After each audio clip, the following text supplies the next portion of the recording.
केंद्रीय गृह मंत्री अमित शाह के बिहार दौरे का आज दूसरा दिन है। आज समस्तीपुर में कार्यकर्ताओं के साथ बैठक करेंगे। इसके अलावा मिथिलांचल में एनडीए की जीत का मंत्र देते हुए अमित शाह नजर आएंगे। अररिया सीमांचल के नेताओं के साथ भी मीटिंग होगी। कल पटना में बीजेपी दफ्तर में बड़ी बैठक की गई और इसके बाद आज एक बार फिर से बैठक कार्यकर्ताओं के साथ। तो केंद्रीय गृह मंत्री अमित शाह ने शुक्रवार को पटना में बीजेपी दफ्तर में पार्टी के बड़े नेताओं और पदाधिकारियों के साथ बैठक की। इसमें बिहार चुनाव प्रभारी धर्मेंद्र प्रधान, प्रदेश अध्यक्ष दिलीप जायसवाल समेत कई नेता मौजूद रहे। वहीं अमित शाह के बुलावे पर केंद्रीय मंत्री गिरिराज सिंह देर रात पार्टी ऑफिस पहुंचे। बताया ये जा रहा है कि यहां पर अमित शाह ने विनिंग प्लान बताया और गुटबाजी पर भी साफ संदेश दिया कि गुटबाजी को भूलिए और कार्यकर्ता बनकर काम कीजिए।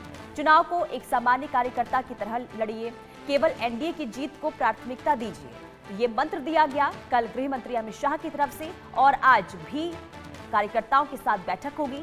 समस्तीपुर में बैठक होगी और मिथिलांचल में एनडीए की आज बड़ी बैठक होने वाली है। कुल मिलाकर देखिए, अमित शाह लगातार रणनीति तैयार करते हुए जीत की नजर आ रहे हैं। और हमारे संवाददाता शैलेंद्र कुमार पटना से लाइव जुड़ चुके हैं। शैलेंद्र, आज भी अमित शाह की बैठक होने वाली है कार्यकर्ताओं के साथ, इसे लेकर क्या अपडेट? देखिए, आज दो बैठकें हैं। एक बैठक है सराय रंजन है समस्तीपुर में, वहां बैठक होगी और उसमें जो तमाम मिथिला के जो जिलों के लोग हैं, उसके अलावा जो है तिरहुत के यानी मुजफ्फरपुर के लोग हैं, वो सब पहुंचेंगे। और उसके बाद जो सेकंड बैठक यानी दूसरी बैठक होनी है वो सीमांचल का इलाका है, अररिया का इलाका है। तो जाहिर सी बात है वहां पर कोसी और उस इलाके के जितने लोग होंगे यानी सीमांचल के जितने जिले हैं वहां के लोग आएंगे। वहां कहा जा रहा है लगभग 4000 लोग वहां बैठक में रहेंगे, यानी प्रमुख कार्यकर्ताओं की बैठक ये जो होती है।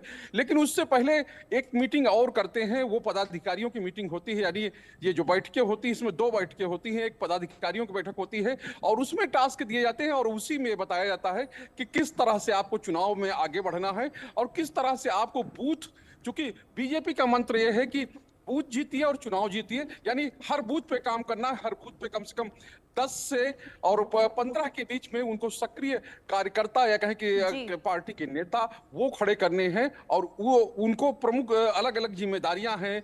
कोई पन्ना प्रमुख है, कोई जो कहें कि मन की बात प्रमुख है। इस तरह से अलग अलग जिम्मेदारियां दी गई हैं और उनको अब ये कहा जा रहा है कम से कम एक जो नेता है या कहें कि एक जो सक्रिय कार्यकर्ता है वो 20 वोटरों को प्रभावित करे और इस तरह से बूथ के साथ वोट जीतने की रणनीति जो है वो तय की जा रही है। लेकिन जो पटना में बैठक हुई वो बैठक अलग थी, क्योंकि राज्य स्तर की ये बैठक थी। विशेष बात यह है कि इसमें प्रवासी यानी कि जो बाहर से लोग आए हैं, पर्यवेक्षक बन के आए हैं या कहें कि जिनको जिम्मेदारियां दी गई हैं लोकसभा के हिसाब से, बड़े नेता हैं, ये इनको बुलाया गया था और उन्हीं को ये बताया गया कि आखिर आपको बिहार में किस तरह से काम करना है। उसमें जो पड़ोसी राज्य उत्तर प्रदेश है वहां के कई मंत्री शामिल हैं, कई सांसद शामिल हैं, वो सब आए थे और प्रवासियों की एक तरह से कहा जाए ये बैठक थी। शाम को 1.25 घंटे चली और उसके बाद जो कोर कमेटी की बैठक है यानी कि बीजेपी ऑफिस में ही फिर एक दूसरी बैठक का सिलसिला शुरू हुआ, जिसमें यह कहा गया कि बाद में जो है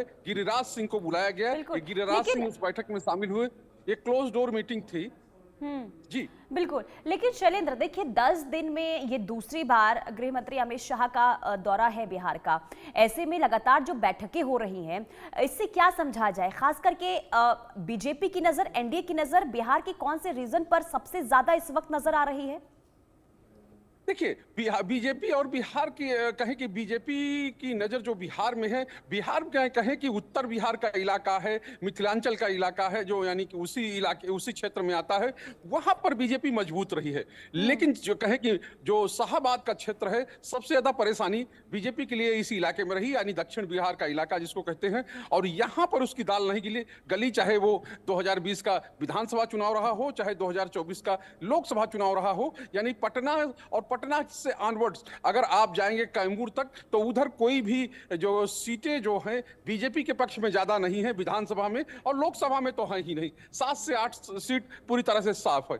तो आप ये कह सकते हैं कि इस इलाके पर सबसे बड़ा जोर है बीजेपी का। और अमित शाह ने जब मीटिंग भी शुरू की थी, यानी मीटिंगों का दौर भी शुरू किया था, तो इसी इलाके शुरू किया था, सासाराम से शुरू किया था, और ये कहा था कि इस इलाके में, यानी वहां उनका दर्द छलका था कि इस जी। इलाके में अब की हमको 80% सीटें जीतनी है। और साफ तौर पे है कि ये जो इलाका है ये बीजेपी के लिए कमजोर कड़ी है, एनडीए के लिए कमजोर कड़ी है। और यही वजह है कि जो नेता हैं वो अपने दौरे, या कहें कि बड़े नेता हैं जो अपनी सभाएं इसी इलाके शुरू कर रहे हैं, और उनकी नजर इन इलाकों पर है। क्योंकि उत्तर बिहार का जो इलाका है, अगर पिछली बार सरकार की बात कहें, 2020 की भी सरकार जो बनी, वो उत्तर बिहार के ही मैंडेट से, या उत्तर बिहार में ही जो सीटें मिली, उसी वजह से जो मामूली अंतर से ही सरकार बन पाई थी। तो इसी वजह से सबसे जो कमजोरी है, या कहें कि सबसे ज्यादा जिस पे नजर है, वो दक्षिण बिहार का इलाका है, शाहबाद रेंज का इलाका है। और इसी को लेकर ज्यादा मंथन हो रहा है और इसी को लेकर ज्यादा बातें हो रही हैं। ठीक है, यानी कि दक्षिण बिहार पर पूरा फोकस बीजेपी का इस वक्त नजर आ रहा है।